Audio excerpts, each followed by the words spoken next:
what I like and what I don't like about hauling with Amazon after all these years.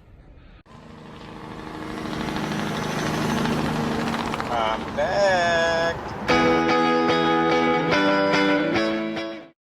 What is up, you guys? Welcome to the Trucker Style Shawn YouTube channel.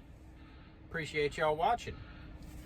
Now I'm gonna go over some pros and cons about hauling for Amazon and just changes that have happened over the years and things I like, things I don't like, and just my general experience. I've been hauling with Amazon before Relay was even a thing. We had just a regular contract hauling basically between two hubs before they even started Relay. So let's get into that. All right, so back in the day, I had a contract going from Ruskin down to Miami. Paid amazing. We had 3 runs a day, 7 days a week, and that was awesome. Those were paying $900 a load. I would have been dumb to pass that up, you know? But over the years, Amazon's rates have definitely diminished. Is it still profitable? Yes, it is still profitable. Is it as easy as it used to be? Not nearly. Now basically they have you jumping through hoops just to keep your contracts and getting everything done. They fill basically you to the breaking point, and at the same time you're competing with so many other people now that it is a pain in the butt. Just putting it simply, it's a pain in the butt. But it is still worth it. It is still profitable. It is still running year round. It's consistent, and you know the trucks are going to keep running. Plain and simple. The wheels ain't turning, you ain't earning. That's the philosophy I live by, especially when hauling Amazon and being contracted with Amazon.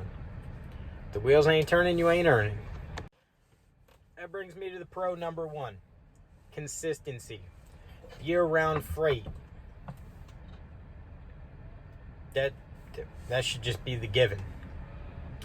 Now, I know y'all seen some of the ups and downs, some of my older videos where, especially the one I did a while back, is Amazon freight still worth it? And then I said no. That was at a low point. Now, a lot of people don't like hauling Amazon. I get that. But it's at the same time, can you make more elsewhere? Yes, you can. Is it as consistent? Depends on what contracts you have. Me, they fulfill all the trucks. They keep us running year round.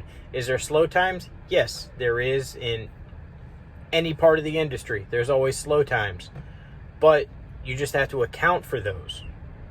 Plain and simple. You can't spend all your money and expect everything to be at its high point, say like running peak season. If you're running peak season and you're like, oh, this will never end, there is a slow time. Always remember that. All right. Back in the day, we did not have to use our phones for check-ins. We actually just went by our pickup numbers. Nowadays, you have to use your phone for everything. Whether it be checking in, checking out, checking trailers, everything. But it's all right there on your phone. That aspect I actually do like.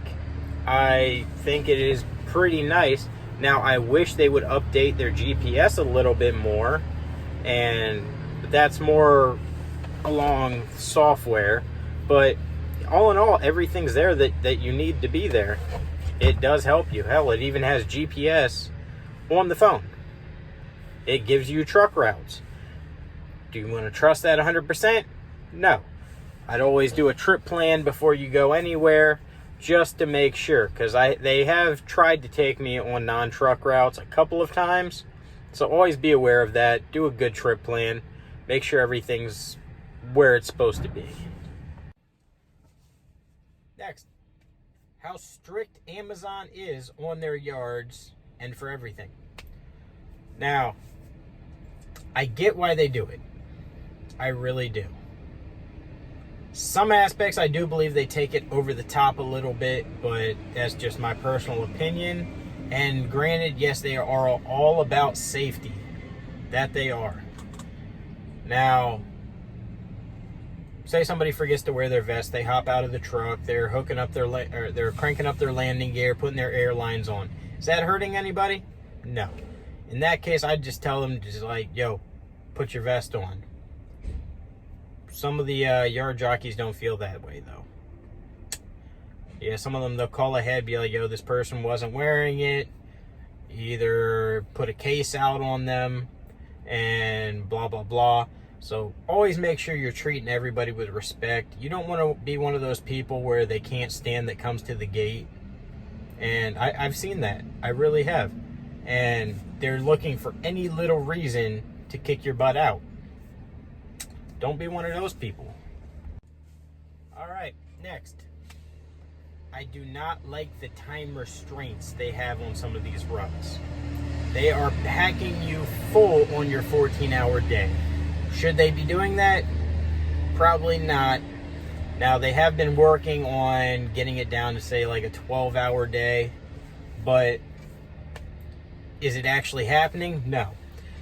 I've ran across sometimes where they'll actually book you over 14 hours to do your runs.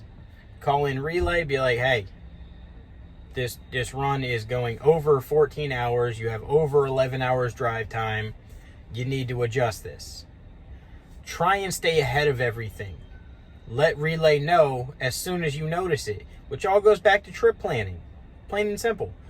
You need to be trip planning. Even though your runs and everything is already set out for you, you see all your times, you still got to do a trip plan, people. I tell everybody, make sure you do a trip plan. But back to with Amazon, always double check your runs, go over all your times, make sure everything's copacetic, just to save your own butt. Because if it comes down to the wire, be like, yo, they booked me over, I'm already halfway through my run, calling up now, somebody's going to be frustrated. Was it your fault? No, but you could have called it a lot sooner. I know everybody wants to know about it. The pay.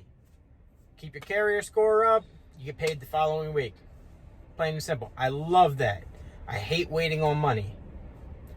I don't know about you, but if I work my butt off, I want to see that as soon as possible. Plain and simple. That's a good pro. In conclusion, after all these years of hauling for Amazon, do I still enjoy it? Yeah, I do, actually. Like I said, a lot of people hate doing it. I don't mind it. Like I said, consistency, decent pay. It's not the lowest of the barrel. I mean, it is if you're running off their load board. Don't do that. I mean, if you're doing that just to get started, build up carrier score, get you some more trucks on, do what you got to do. But make sure that if you're actually hauling as a carrier with multiple trucks, that's where the real money comes in. So if you're just basing everything running off the load board, or if you're contracted with somebody and you're not seeing the actual rate confirmations on everything, you might be a little bit leery. Because as far as everything else goes, yes, the runs do pay pretty decent for what they are. And that's coming from somebody that runs Florida only. And I've been in business for years. I've hauled for Amazon for years. Like I said, before Relay even started. So there is money to be made, you guys. I bought multiple trucks from running with Amazon. If I can do it, you can do it. Plain and simple. You just got to keep that Amazon hustle going, you guys. Take it easy. Keep the rubber side down. Later, y'all.